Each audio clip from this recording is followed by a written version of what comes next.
자, 그럼 우리 이제 세 번째 주제로 넘어가 볼게요. 세 번째 주제는 더 어려울 것 같고 왠지 더 두려워요. 부동산 PF. 최근 한 달 사이에 위기가 다시 온다, 곧 온다, 기사가 이미 나오곤 있어요. 전문가 영역 아닌가요? 저희 이거 왜 알아야 돼요? PF가 뭔가요?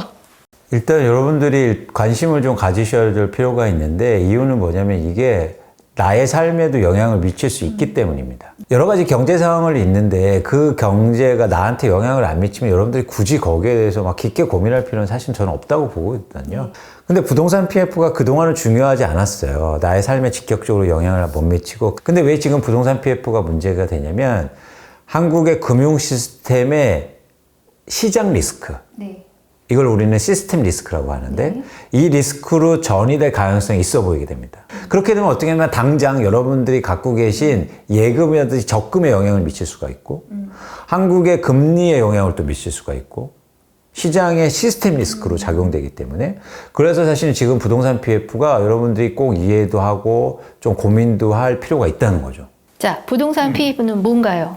이게 PF라는 건 뭐의 약자냐면 프로젝트 파이낸싱이에요. 프로젝트 파이낸싱. 그래서 어떤 프로젝트가 있는데 거기다 돈을 대주는 거예요. 새로 건물을 하나 짓거나 네. 무언가 커다란 무엇을 만드는데 돈을 댄다는 거죠. 그렇죠. 그런데 보통 대출이라는 게 아까처럼 우리가 주택담보대출이 비근한 예인데 주택담보대출은 어떤 상태에 돈을 대주는 거잖아요.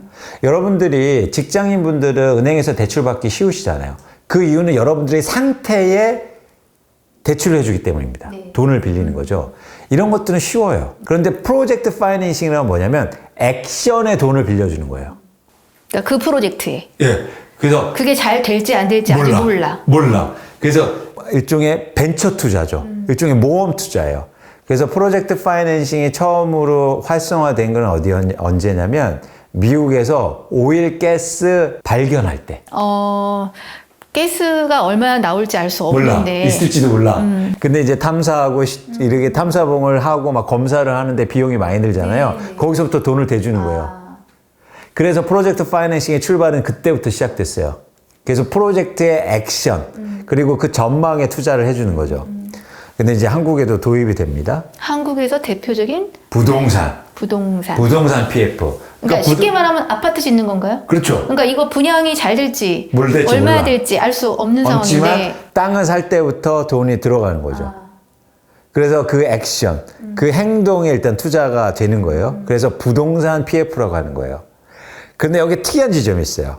기름이라든지 이걸 시추할 때는 대출해 주는 사람도 그냥 대출해 줄 수 없으니까 굉장히 심오하게 조사도 하고 전문가들도 채용해서 거기 진짜 텍사스에 기름 나올 것 같아? 사우디에 기름 나올 것 같아? 이런 스스로의 조사도 하고 그러면서 신뢰를 갖고 투자를 할 거잖아요. 안 될 때를 대비한 리스크 관리도 하면서요. 예. 근데 한국의 부동산 PF는 그런 고민 없이 왜요? 당연히 투자할 때 고민을 안 해요? 두 가지 때문입니다. 집값은 계속 오를 거라는 맹신. 네.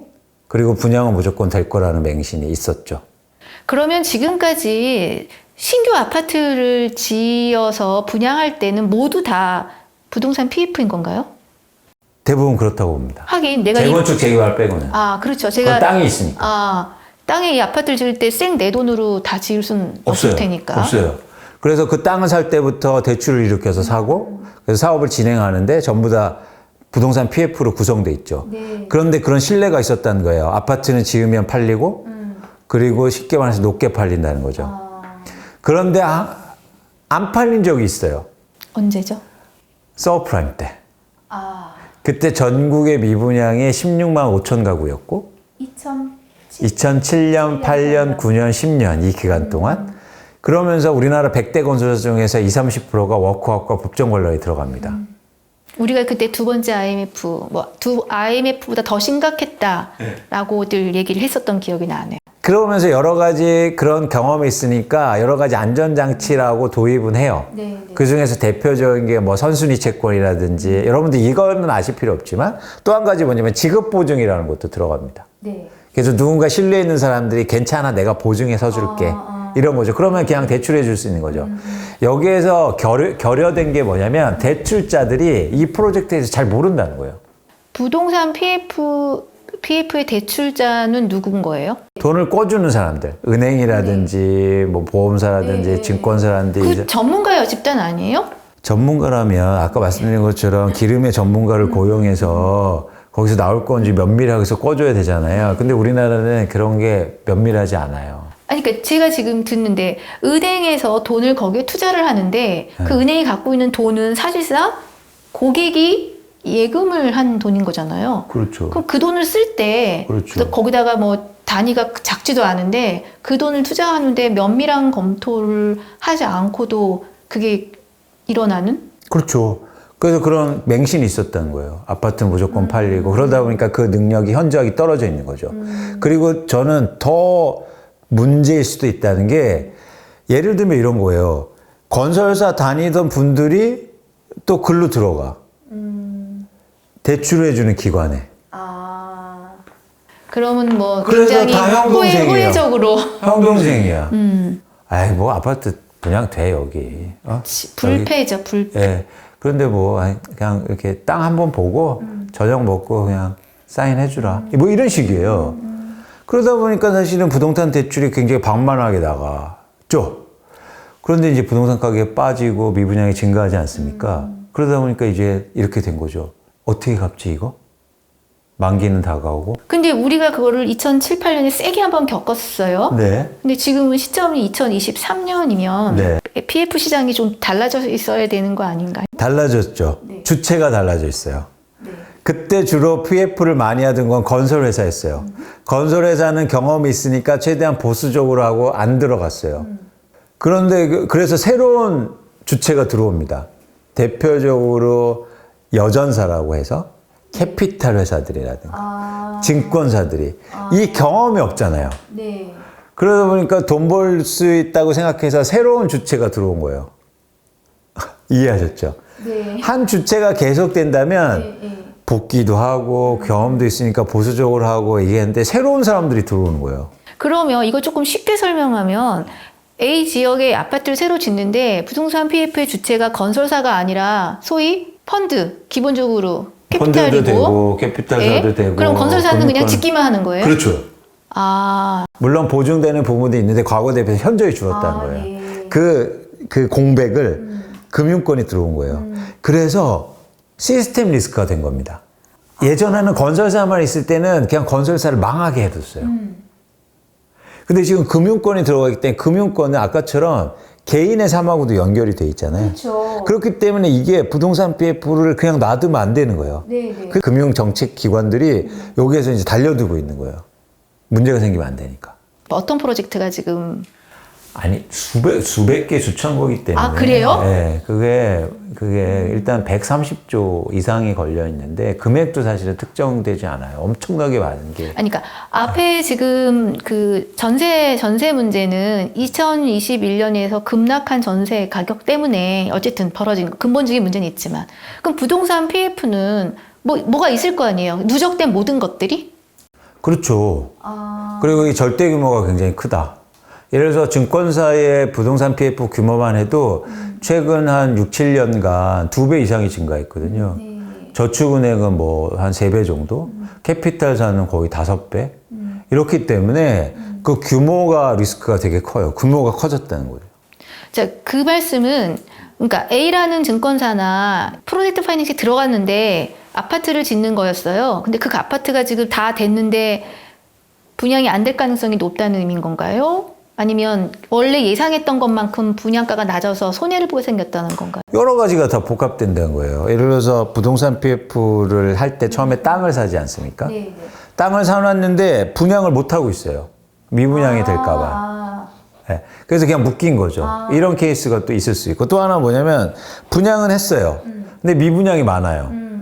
근데 계속 지을 수밖에 없잖아요. 돈이 더 필요해. 근데 안 팔려. 미분양 증가해. 이런 케이스가 있을 수 있고 또 하나 뭐냐면 세 번째는 다 지었는데도 안 팔렸어요. 그래서 이제 만기가 돌아오는데 못 갚는 경우. 그래서 단계별로 가는 거예요. 근데 마지막 단계.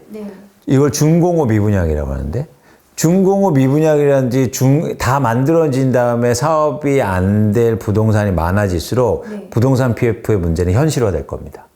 지어지는 동안에는 만기 연장해주고, 금융권들이 지금처럼 뭐 대주당 결성해서 도와줄 수 있어요. 예, 예. 그리고 지금 정책당국에서 그거 회수하지 마. 만기 연장해줘. 네. 이렇게 전화 한 통화도 막을 수 있어요. 네. 그런데 끝까지 갈 수 없다 이거죠. 끝까지 가서도 안 팔렸는데 그걸 어떻게 누가 책임집니까? 째깍째깍 시한폭탄이에요? 만약 끝까지 가면. 끝까지 그래서 가면. 내년도에 저는 내년 상반기부터 그게 준공이 되거든요. 네, 네. 그런 아파트라든지 그런 건축물이. 네. 그래서 그런 문제들이 내년 상반기부터 시작되겠죠. 내년 상반기 전까지는요, 계속 만기 연장 해줄 수 있어요. 예. 흥미로운 건 또 하나 뭐냐면 이 부동산 PF 시장에서는요, 외국인 투자자가 없어요. 그건 또 왜 그런가요? 외국인 투자자들이 이 구조를 이해하지 못해요. 그럴 것 같네요. 네. 그렇기 때문에 우리 안에서 서로 만기 연장해주고 뭐 이럴 수는 있어요. 외국인 투자자가 여기 들어왔으면 당장 발 뺐을 거예요. 손해 보더라도. 근데 그런 지금 일종의 대주달이라든지 그런 금융기관이 없거든요. 도미노처럼 무너질까봐. 그러면 결국 금융권이 무너질 수도 있는 거예요? 만약 문제가 커지면 그런 시스템 리스크, 시장 리스크가 존재한다는 거죠. 네. 확률이 얼마나 크냐가 더 중요하긴 하겠지만 가능성이 전혀 배제하지 못한다.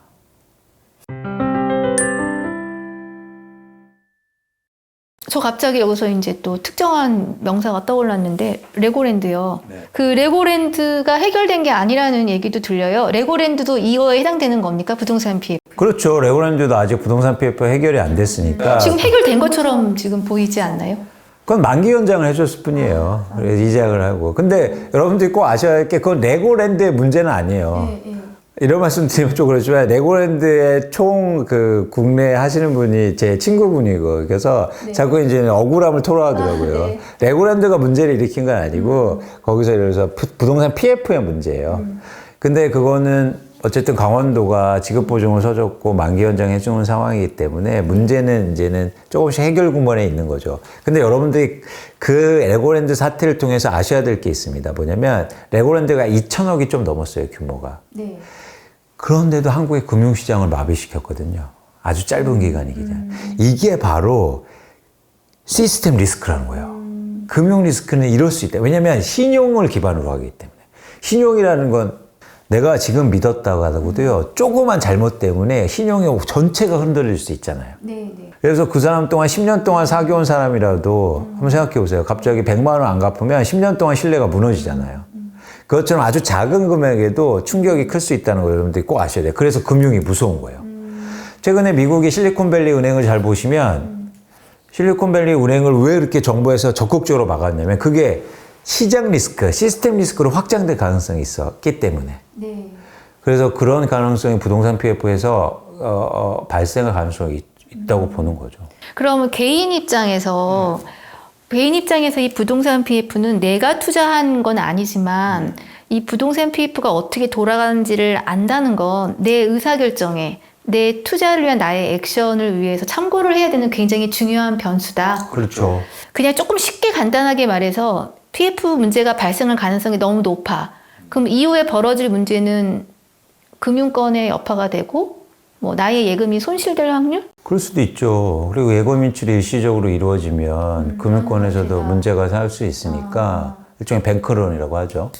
그런데 그러면 여러분들 예금자 보호라든가 이런 것들에 대해서 좀 면밀히 아셔서 그런 밸런스를 좀 맞추신 것도 중요하고 그 다음에 특히 2금융권이나 3금융권에 여러분들이 갖고 있는 자산에 대해서 한번 체크도 해보시고 그리고 부동산 펀드 같은 데도 들어오신 분들이 꽤 계시더라고요. 그런 부분에 대해서 다시 한번 조율해 보시고 여러분들이 실제적으로 행동이 필요한 부분이라는 겁니다.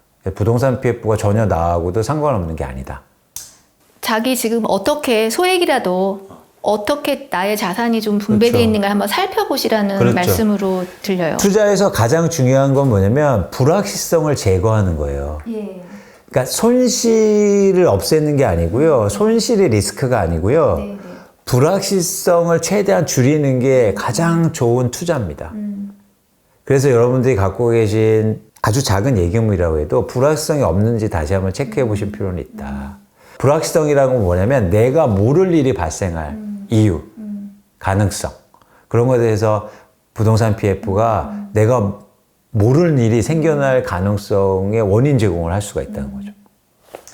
재테크에 저처럼 문외한인 사람도 예를 들면 제 펀드가 어디 들어가 있는지를 몰라요.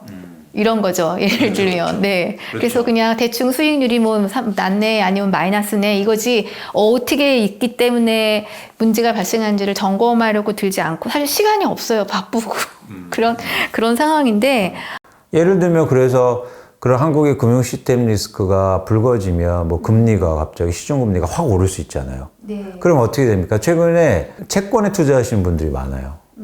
왜냐하면 금리가 기준금리가 쉽게 말해서 더 이상 안 오를 거라고 예상하니까 채권 가격이 오를 거라고 예상해서 채권 투자를 특히 뭐 연금이라든가 이런 걸 통해서 채권 투자를 하신 분들이 많아요. 근데 한국에 만약 그런 금융 시스템 리스크가 있어서 시중금리가 확 올라가잖아요. 그럼 채권 가격이 엄청 빠져요. 그러면 내가 퇴직연금이 손실을 엄청 볼 수가 있다는 거예요. 여러분들하고 다 연관이 돼 있어요. 그래서 지금 무서운 겁니다. 자, 깊게 하실 필요는 없어요. 부동산 PF를 해서 어디에 땅이 있고 막 건설사가 어떤 구조고 이런 것들 굳이 하실 필요는 없어요. 그런데 최소한 아실 건 아셔야 된다. 그래서 이게 나의 자산에 실제적으로 영향을 미칠 수 있다는 거죠. 최근에 IMF가 여러분 개개인의 자산, 부동산에 영향을 미치지 누가 알았습니까? 외환 사태가. 근데 다 영향을 미치잖아요. 사실 그 이후에 우리 대한민국 국민들이 많이 똑똑해졌죠. 택시를 탔는데 저는 택시를 타면 보통 기사분들하고 대화를 많이 해요.